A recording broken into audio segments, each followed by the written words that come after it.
Alright guys, we are back again with another episode of Mushoku Tensei here. We have the OVA from Season 1 actually. I do want to apologize because apparently the best time to watch this was after episode 16, I want to say. The issue is that by the time an episode releases on YouTube, it's typically already been like 1 to 2 weeks since I filmed that episode.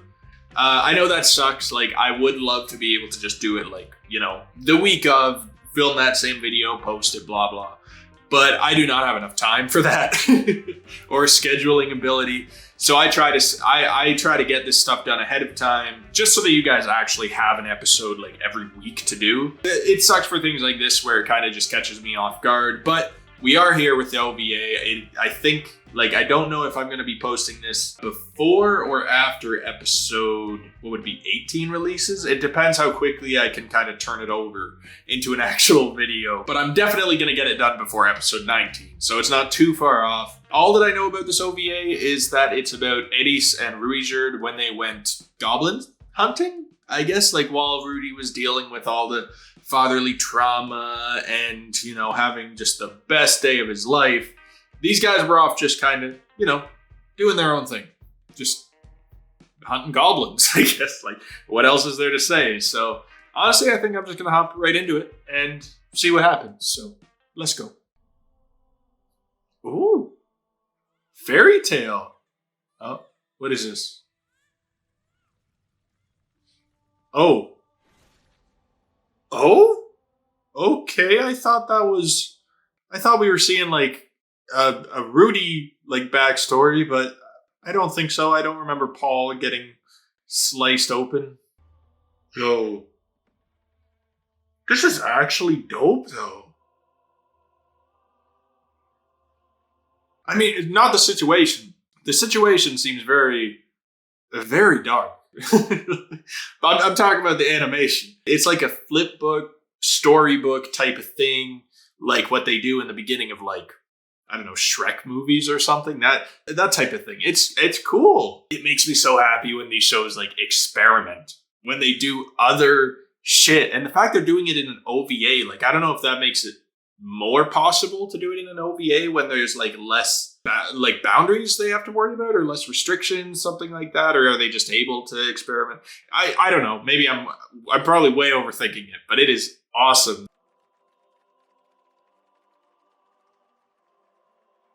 Oh. Oh, God. Well. Oh. Hey, kitty. Maybe don't just follow a random cat down a dark alley. And I love that Ruizard's just watching over, man. He's so much like a dad. He is so much like a dad, too. It is amazing. I hope Ruizard has a big spotlight in this episode. I really do.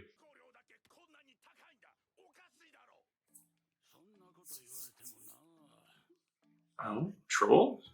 Goblins. Sorry, why did I say trolls? Oh, hey, don't get violent with me, dog. Oh? Wait, are they goblins? Oh. No, not all of... I don't think she was. Maybe I'm just dumb. I don't understand what just happened. It obviously looked like a bit of racism, probably, something along those lines, but it wasn't the description of the episode was, they went, I think it was goblin hunting, but were those not goblins? We're not just going and murdering random people, right? I thought goblins were maybe gonna be monsters or something, not actual personable people.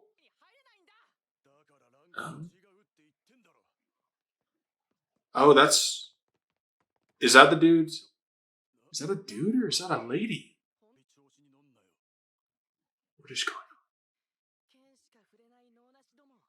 on? Okay, this is that royalty or whoever that was, right? From the beginning.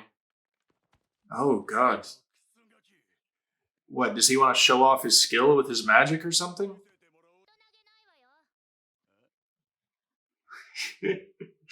This man's just not having a good day. He's getting told off by kids left and right. I know, man. I know. To be fair, If I were him, I would have probably whipped that kid's ass too. Like, he seems like a handful, this guy. Oh, is this guy not even gonna be like happy? He's gonna be like, why did you step in? I had that covered. Ooh, bitch. Yeah, but why did... Oh!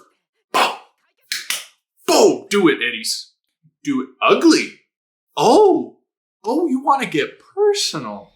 Yeah. Oh, you wanted a fight then? Oh, okay. You are nothing. Oh.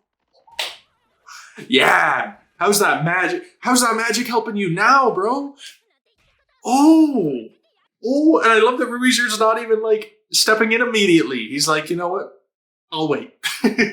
I was even just about to say, like, wow, Eddies is like so mature these days. She's breaking up fights. No, you insult her once, you'll never do it again. You'll learn your lesson. Okay. Cliff. Yeah, leave me alone. Oh. The cold shoulder. The Eddies classic.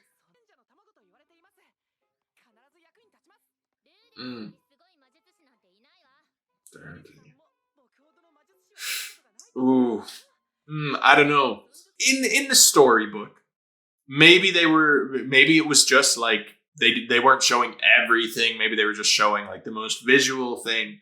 But it looked like he was just making fireworks, right? And he was being kind of treated as royalty, I think. Can he even do that good of magic? All the like servants and stuff might have just been like, oh yeah, good job. And now he thinks he's like way better than he is. She's already sick of him. It's like, oh, I won't, like, I don't want to, but I won't be able to shut you up either way. Oh, okay. That's good. I was getting worried that the goblins were going to be those people from the front gate. Like, they are goblins, right? Maybe they're like half goblins or something? I don't know. I don't know the people of this world. Oh, is he actually going to be good? He's giving off some heavy vibes.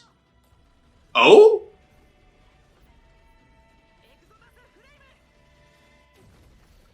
Yo, maybe don't get me caught in it.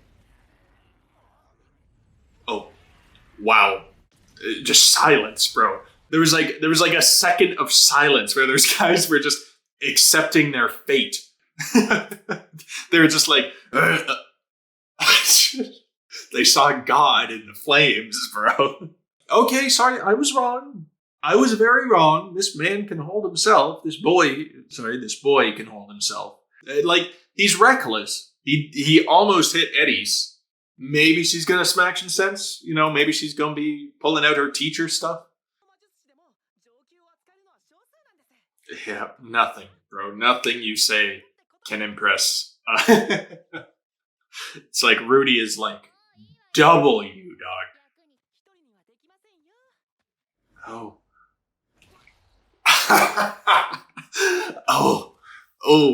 You know, I typically,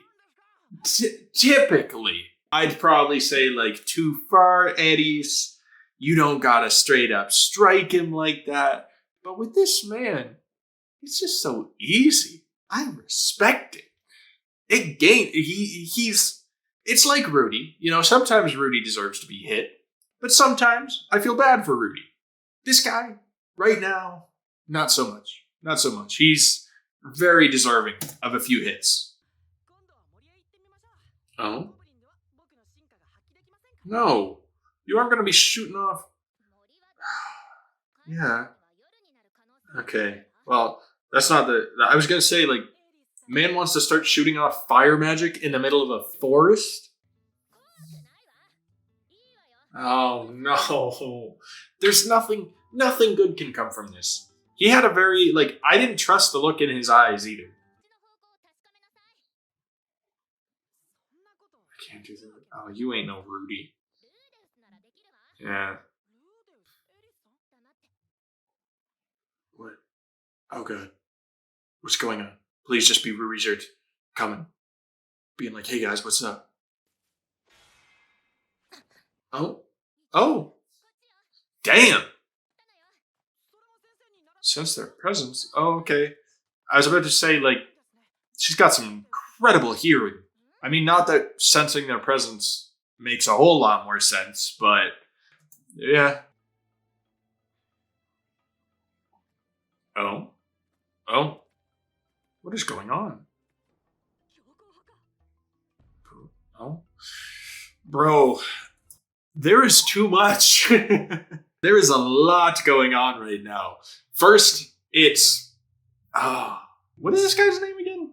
Grimoire. Something Grimoire is his name. First he shows up, so I think it's going to be like kind of focused on him. But then there's like some racism with some goblin-looking type people. Then we got the goblin hunting. Then we have the Pope going up against, I don't know who this is. Some little girl. Blessed child. Looking for the Pope. So they're trying to take out the kid because the Pope doesn't want to be overtaken? Is that what it is? Oh, they noticed us. Yeah, well, if they're masters, they probably know we're here. Okay. Oh. Okay. Oh, damn. She was able to cut into a mask. She was able to just... Are we sure that that was a master? She just destroyed him. Oh my... Oh. Damn, I don't know if... Have we ever seen Eddie's this brutal? I guess we've never seen her actually fighting people, have we? I don't remember. No, because when we fought those evil dudes that had captured the beast people, she was sick. She was seasick. Like, she's basically Ghislaine at this point. She just saw what oh my god. Oh. Oh. Oh, okay. Oh, close one? Yeah. You turned your back to me, you bitch. That's what you get. Brutal. Bro, Eddie's is a menace with those swords. That is crazy. We already knew that, but I've never seen, like I said, I've never seen her do it against people. Nah, don't fall in love with me, dog. Don't you do that. You ain't deserving.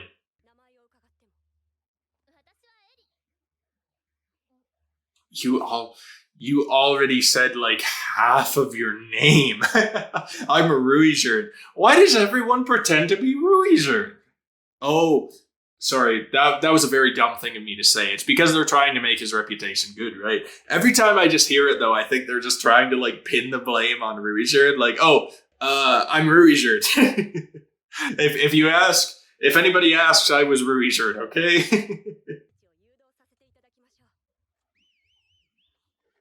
Okay. I have a theory. The Grimoire kid that we were with, is he connected to the Pope? Is that who like took him in? Because we know it was some powerful figure. Why did you put that? I have to pay it some mind. Oh, no, because he's hiding his identity.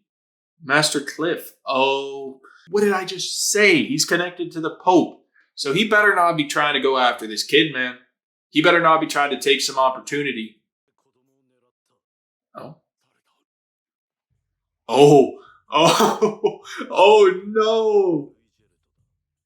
No, we're just like, we ain't done with you yet.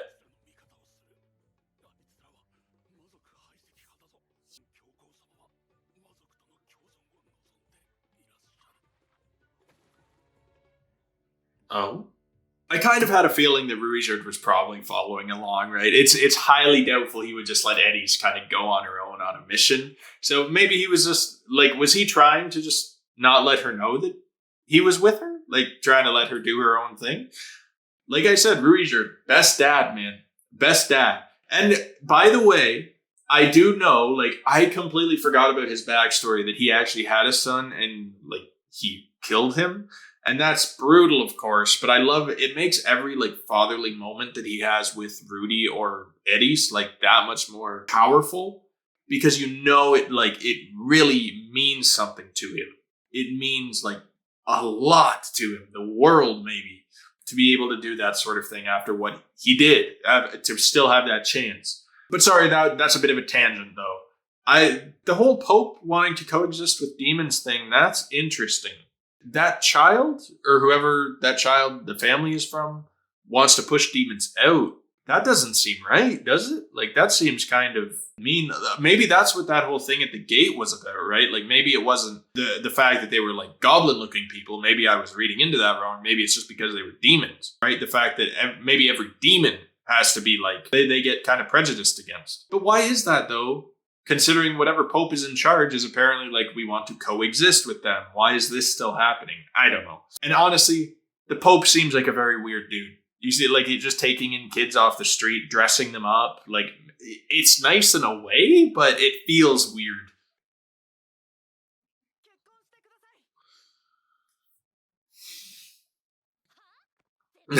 Just straight up. Not even like a huge explosion. Like, what? No, just absolutely not. Shutting him down immediately. Not even playing with him. Oh. Does she want to kill Rudius now? Rudius can handle himself.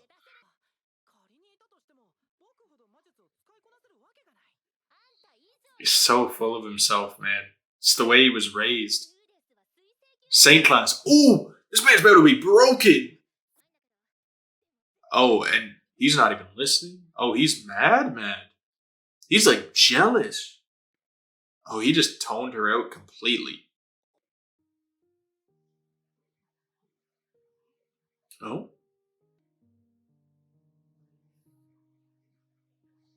Why am I kind of sad now? Ooh. Oh, out of reach. Oh, wow. Yo. Yo, within like 10 seconds, they had me feeling bad for this guy. He straight up saw how happy Eddie was just talking about Rudy. And he gave up. It made him give up. He's like, I have no chance. I can't compete with that. He's kind of, it seems like he's gone like a lot of his life. Obviously, his life was off to a rough start. I should give him that. Like, he was born into a family. That family got like murdered. He was on the street, and then he just got taken in by this weird Pope. Like, we don't know a whole lot about the Pope, but I think he's pretty weird. He's had a tough time. But also, recently, he's been praised for his magic. He's kind of gotten a big ego, like a big head because of it. This kind of feels like it might have just completely, like, this just showed him, like, what it's like to be told no, to not be able to get something. Like, he was kind of spoiled. Hopefully this kind of knocked something into him, right? Like, to not be like that. Oh, that hurts, bro. This is giving me, like, all the flashbacks of, like, crushes I've had that just, like, you know, weren't reciprocated, that sort of thing. Like, this feels bad. I want to cry for this man now. Oh, the slow walk away, and she just doesn't understand, dude. She didn't even look back at him. Oh, that's brutal. I'm sorry, Cliff.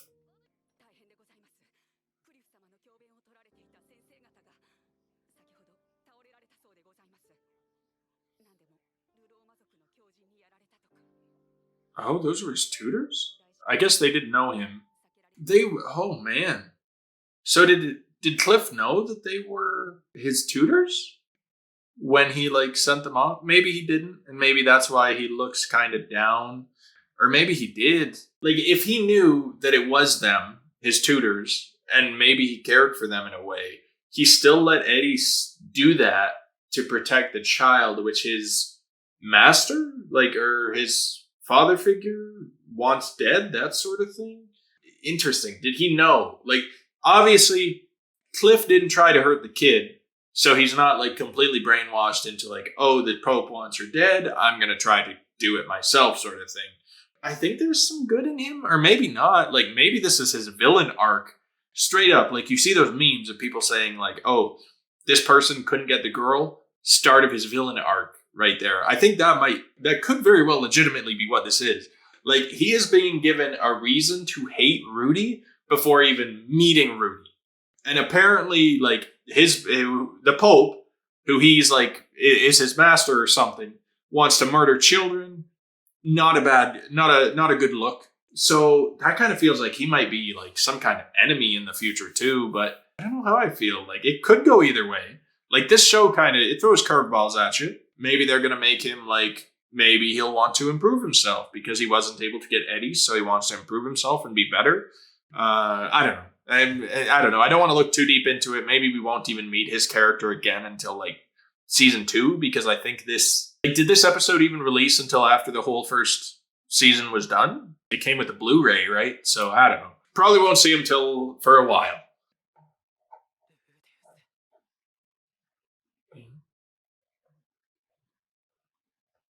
Okay.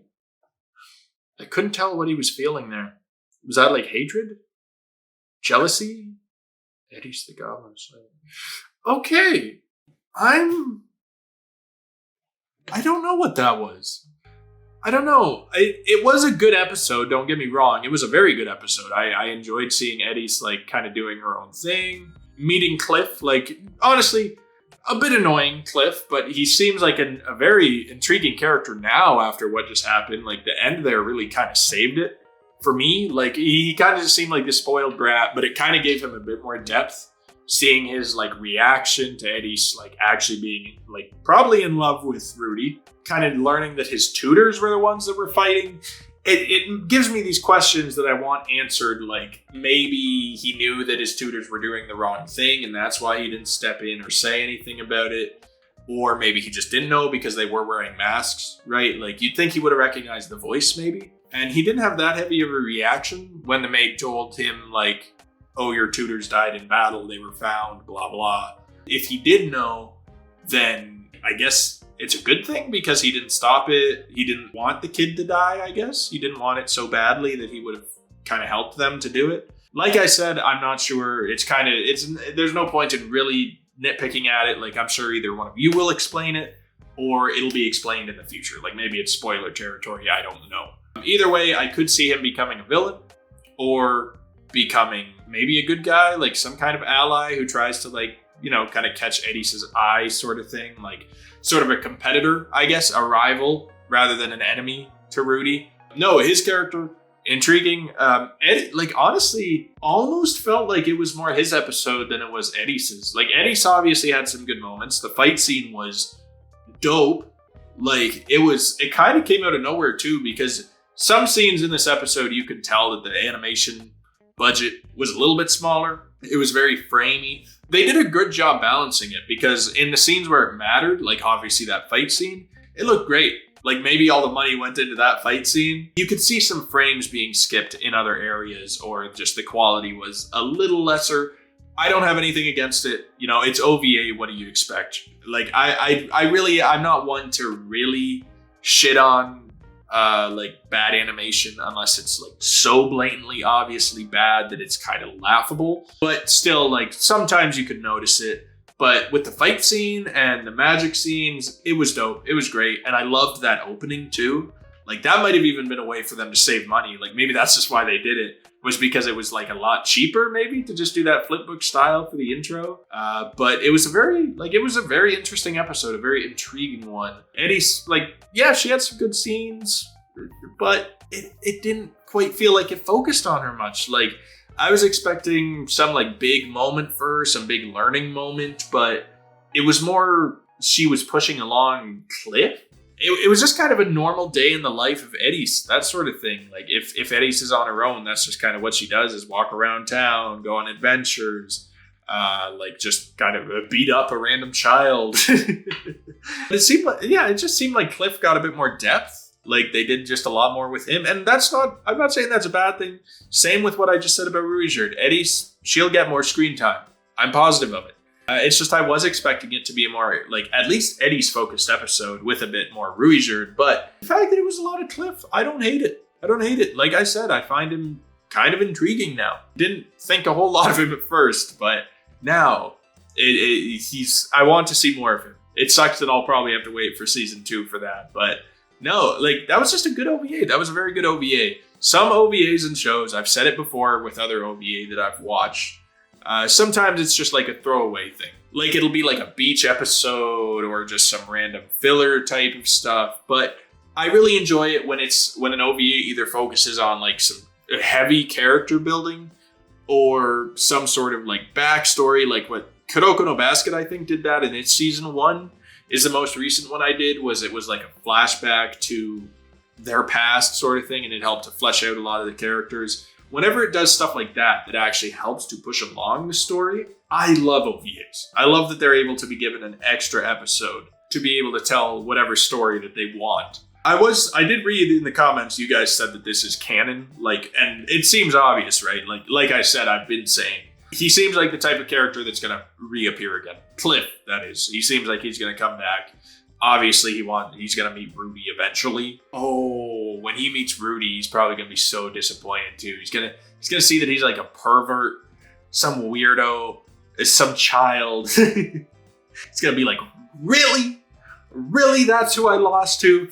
Then that'll be the beginning of his villain arc. That'll be when it starts, is when he sees that is what he lost to. There was some interesting world building too, like with the Pope situation, like the child apparently is going to become the Pope, and so the current Pope wants to kill the child, probably so that he doesn't get replaced.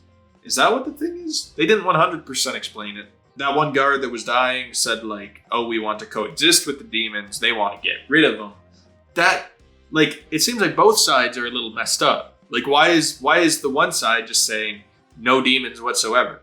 That seems problematic, like very problematic. Like, we know not all demons are bad. We've met some good demons. So why are they being racist towards these guys? Like, I get that some of them have like a bad reputation, and some are probably deserved, right? But that doesn't mean you just cut out the whole freaking race. Like, that's just, you're asking for trouble. You are asking for a war at that point. Like, are you dumb? See, racism never gets you anywhere, kids. That is the the meaning of this episode. Racism gets you nowhere. You could be a child, but if you stand for racism, you're gonna get killed. Someone's gonna try to assassinate you. So just don't do it. Just don't be racist. That's it. Like, honestly, that's kind of it. There's not a whole lot to talk about. It was a great episode. I enjoyed it a lot. I'm glad that you guys recommended that to me. So that is it for this video, I believe. So if you enjoyed, please be sure to drop a like on this video. Subscribe to the channel if you want to stay updated on my Mushoku Tensei series. I do have a Patreon link down in the description if you want to get early access to these videos, to this series, or any of my other series. Just comment your thoughts, anything you want to say about the video, episode, whatever. And that's it. So I hope you all have a wonderful rest of your day, and I'll talk to you all later. Peace.